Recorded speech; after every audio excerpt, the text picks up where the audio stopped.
यह कहानी है सुजानपुर की पहाड़ों के बीच बसा एक खूबसूरत गांव। लेकिन कहते हैं इस गांव तक आने वाला जंगल का रास्ता भूतिया है। प्रभाकर कुछ दिनों पहले ही इस गांव में रहने आया था। वह भी गांव वालों से इस रास्ते के बारे में सुन रखा था, लेकिन प्रभाकर चुड़ैल भूत पर विश्वास नहीं करता था। एक दिन वह रात को उसी रास्ते से अपने बाइक से शहर से लौट रहा था और उसकी बीवी सुगंधा भी उसके साथ थी। अचानक से एक काली बिल्ली उसका रास्ता काट देती है। प्रभाकर जोर से ब्रेक लगाता है, तभी वह काली बिल्ली उसके बाइक के पास आकर गुर्राने लगी। दोनों बिल्ली को भगाने का प्रयास करते रहे, लेकिन उस बिल्ली का गुर्राना बंद नहीं होता है। गुर्राते गुर्राते वह सुगंधा के ऊपर चढ़ जाती है। वह उसे हटाने का प्रयास करती है, लेकिन बिल्ली उसे जोर से दबोचा हुआ होता है।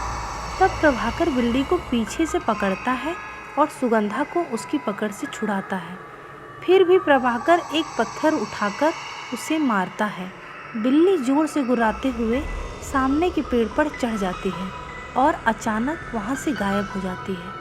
उसे अचानक गायब होते देख दोनों डर जाते हैं। प्रभाकर, ये बिल्ली कहाँ गायब हो गई? सुगंधा, गांव वाले सही कहते हैं, ये रास्ता सच में भूतिया है। वो बिल्ली जरूर कोई भूत थी। प्रभाकर, तुम भी ना, जंगल का रास्ता है, यहाँ जंगली बिल्लियाँ और जानवर तो होते ही हैं। सुगंधा, होते होंगे, लेकिन वो किसी पर इस तरह हमला नहीं करते होंगे। चलो चलो, अब जल्दी निकलो यहाँ से, कहीं फिर से कोई जानवर ना आ जाए। प्रभाकर ने बाइक स्टार्ट किया, लेकिन जैसे ही बाइक की हेडलाइट जली, उसे सड़क पर कई सारे गहने गिरे हुए दिखाई दिए और उसमें सोने के सिक्के भी थे।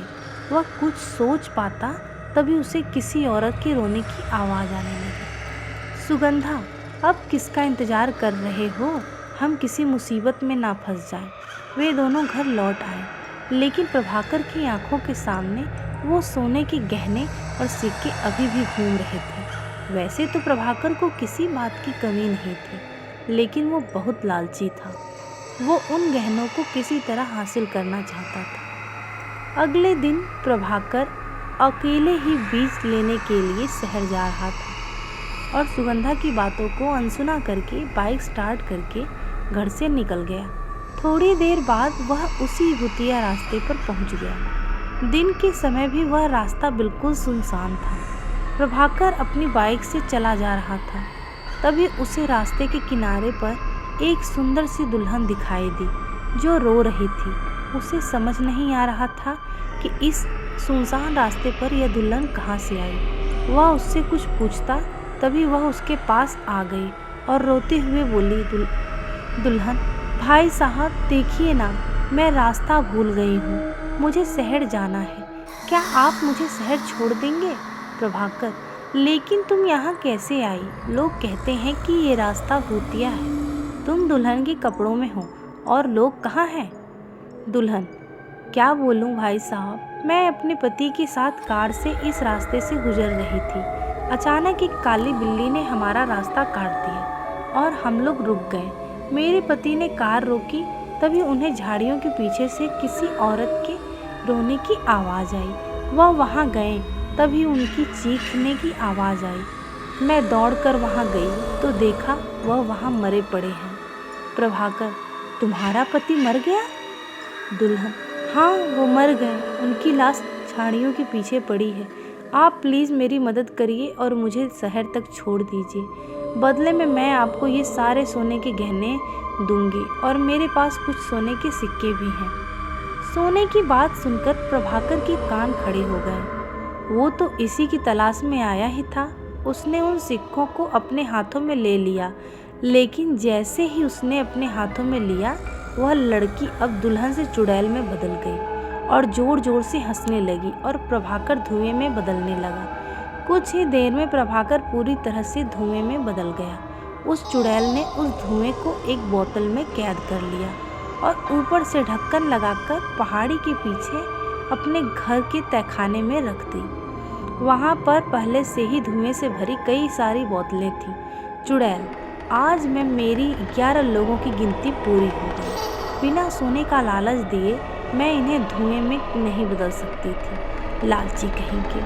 कल अमावस्या है। कल मैं इन सबको इनके असली रूप में ले आऊंगी और इन सबको मारकर इनकी आत्मा पर कब्जा कर लूंगी और फिर उसे अपने पति के शरीर में प्रवेश करा दूंगी और वो फिर से जीवित हो जाएंगे। दूसरी ओर रात काफ़ी हो गई थी। प्रभाकर के घर नहीं पहुंचने पर सुगंधा को चिंता होने लगी। पूरी रात सुगंधा ने प्रभाकर का रास्ता देखा लेकिन नहीं आया। उसे समझ नहीं आ रहा था कि वह कहाँ चला गया। तभी उसने देखा कि गांव के मुखिया जी गांव के कुछ लोगों के साथ वहां से गुजर रहे थे। वो उनके पास गई और सारी बात बताई। मुखिया, बेटी सच सच बताना, तुम लोग हाल ही में भूतिया रास्ते पर गए थे क्या? सुगंधा, जी गए तो थे, लेकिन उससे मेरे पति के ना लौटने का क्या संबंध है? मुखिया, कितनी बार कहा है उस रास्ते का इस्तेमाल मत करो, लेकिन पता नहीं लोगों को मेरी बात क्यों नहीं समझ आती। सुगंधा, आखिर आप सभी को वहाँ से जाने से मना क्यों करते हैं? क्या राज है उस रास्ते का? मुखिया, बेटी कुछ साल पहले एक नया शादीशुदा जोड़ा इसी रास्ते से गुजर रहा था। तभी गांव के ही कुछ बदमाश लोगों की नज़र उन पर गई। उस दुल्हन के गहने देखकर उनके मन में लालच आ गया। उन्होंने उन गहनों के लालच में दोनों को मार दिया और मरते ही वह लड़की चुड़ैल बन गई। उस दिन से जो भी उधर गया वह वापस नहीं लौटा। सुगंधा, मैं वहाँ आज जाऊँगी और अपने पति को वापस लेकर आऊँगी। मुखिया, वहाँ से कोई नहीं लौटता बेटी, वहाँ जाना जानबूझकर मौत को गले लगाना है। लेकिन सुगंधा ने उनकी एक न सुनी और मुखिया भी गांव के कुछ लोगों के साथ तांत्रिक को लेकर भूतिया सड़क वाले रास्ते पर पहुंचे। उनमें से कुछ लोगों ने अपने हाथ में मसाल भी ले रखी थी। जंगल के पास वाली पहाड़ी के पास से उन्हें मंत्र की आवाज़ सुनाई दी। वो सभी छुपकर देखने लगे। देखा कि वहीं चुड़ैल मंत्र पढ़ रही है। चुड़ैल, हे शैतानी ताकत प्रकट हो, देख मैंने तुझे खुश करने के लिए इन सारे जीवित लोगों को धुएं में बदल दिया है। कुछ घंटे के बाद मैं इन्हें आज़ाद करूंगी और इन्हें एक एक करके मारूंगी। इनका खून तुझे पिलाऊंगी और फिर इनकी आत्मा पर कब्जा कर अपने पति को जीवित करूंगी। तभी तांत्रिक ने पत्थर खींचकर एक बोतल पर मारा। उसमें कैद एक आदमी बाहर निकला। चुड़ैल को इस बात का पता नहीं लगा क्योंकि वह आंखें बंद करके मंत्र पढ़ रही थी। तभी मुखिया जी बोले, अरे ये तो भीमा है। इसके साथियों ने ही मिलकर उस बेचारी औरत और उसके पति की हत्या की थी और ये लोग तो उस घटना के बाद से गायब ही हो गए थे। तांत्रिक, वे गायब नहीं हुए थे, ये चुड़ैल ने सबको कैद कर लिया था। इन्हीं की आत्मा से वो अपने पति को जिंदा करना चाहती थी। सुगंधा, पर इनमें से मेरे पति को क्यों पकड़ा? मेरे पति तो कुछ नहीं किए थे।